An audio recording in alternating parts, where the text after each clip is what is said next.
लीला परी के साथ खेलती है और उसे बताती है कि उसकी दादी यूएसए जा रही हैं, लेकिन उसे चिंता करने की जरूरत नहीं है क्योंकि उसकी परदादी उसकी देखभाल करेगी और उसके साथ खेलेगी।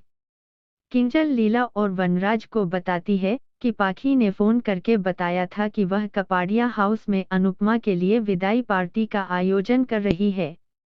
लीला पूछती है कि जब हम यहाँ विदाई का आयोजन कर रहे हैं तो वहाँ पार्टी की क्या जरूरत है। किंजल कहती है कि अनुज भी अनुपमा को विदाई देना चाहता है। पाकी ने कहा कि वे दोपहर में शाह हाउस में और शाम को कपाड़िया हाउस में विदाई मनाएंगे। लीला कहती है कि वह कपाड़िया की पार्टी रद्द करने के लिए अनुपमा से बात करेगी। किंजल कहती है कि उन्हें अब मम्मी को परेशान नहीं करना चाहिए और उन्हें खुश रखना चाहिए। वह जाकर समर और तोशु को पार्टी के बारे में बताएगी। लीला वनराज से पूछती है कि क्या वह भी ऐसा ही सोच रहा है। वनराज कहता है कि उसे अनुज की चिंता नहीं है, उसे माया और बरखा की वहां मौजूदगी की चिंता है और वह नहीं चाहता कि माया अनुपमा की खुशियों को बर्बाद कर दे। लीला परी के साथ खेलती है और उसे बताती है कि उसकी दादी यूएसए जा रही हैं, लेकिन उसे चिंता करने की जरूरत नहीं है क्योंकि उसकी परदादी उसकी देखभाल करेगी और उसके साथ खेलेगी।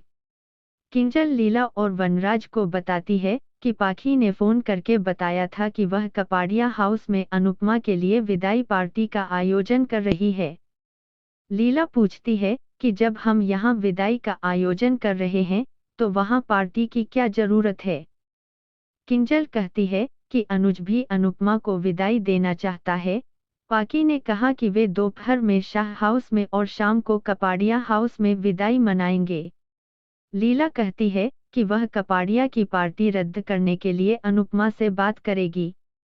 किंजल कहती है कि उन्हें अब मम्मी को परेशान नहीं करना चाहिए और उन्हें खुश रखना चाहिए। वह जाकर समर और तोशु को पार्टी के बारे में बताएगी। लीला वनराज से पूछती है कि क्या वह भी ऐसा ही सोच रहा है। वनराज कहता है कि उसे अनुज की चिंता नहीं है, उसे माया और बरखा की वहां मौजूदगी की चिंता है और वह नहीं चाहता कि माया अनुपमा की खुशियों को बर्बाद कर दे। माया अंकुश से अनुज के बारे में पूछती है क्योंकि वह उसके साथ पार्टी की व्यवस्था के बारे में चर्चा करना चाहती है। अंकुश का कहना है कि अनुज बाहर गया है और वह उसके साथ चर्चा कर सकती है। मैया घबराई हुई खड़ी है। बरखा कहती है कि जिस तरह से अनुज जल्दी जल्दी घर से निकला उससे साफ है कि वह अनुपमा से मिलने गया था। वह उसे फिर से आटे पर अपनी निराशा व्यक्त करने की चेतावनी देती है, लेकिन फिर से कोई नाटक करने की कोशिश करने की हिम्मत नहीं करती। माया को उम्मीद है कि अनुपमा खुद ही दुनिया छोड़ देगी। अनुज अनुपमा को उठाता है और चलता है। बैकग्राउंड में गाना बजता रहता है। पाखी अपने कमरे में प्रवेश करती है और घर में पहली बार प्रवेश करने को याद करती है और सोचती है कि वह सब कुछ फिर से ठीक कर सकती है। सोचती है कि जब मम्मी कई बार चीजें ठीक कर सकती हैं, तो वह क्यों नहीं। वह अधिक की शर्ट को गले लगाती है और कहती है कि उसे उसकी याद आती है। अधिक अंदर आता है। पाखी सॉरी कहती है और कहती है कि वह जानती है कि केवल सॉरी ही काफी नहीं है, लेकिन वह वास्तव में सॉरी है। अधिक का कहना है कि वह आज बदली हुई लग रही हैं। पाखी कहती है कि हर किसी में खामियां होती हैं और वह अपनी समस्याओं से भागने की कोशिश करती है। वह उसे पीछे से गले लगाती है और कहती है कि वह उसकी माफी के लिए कुछ भी कर सकती है। अधिक का कहना है कि अब उनके बीच कुछ भी नहीं बदला जा सकता है। पाखी कहती है कि वह सिर्फ उसे और बरखा को गलतियां करने से रोकने की कोशिश कर रही थी।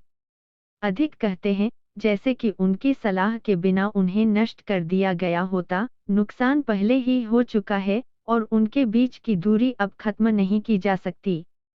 पाखी सोचती है कि वह जानती है कि मतभेद हैं, लेकिन प्यार भी है और वह अपनी माँ की तरह अपने प्यार के लिए कुछ भी करेगी। अनुज अनुपमा को उसके कमरे में छोड़ देता है। वे दोनों भावुक हो जाते हैं। अनुज पूछता है कि क्या वह जाएगा। वह हाँ में सिर हिलाती है। वह कहता है कि वह उसे कुछ बताना चाहता है।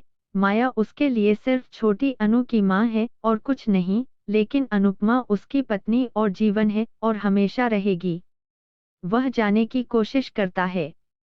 वह उसका हाथ पकड़ती है और कहती है कि वह उसे बहुत याद करेगी।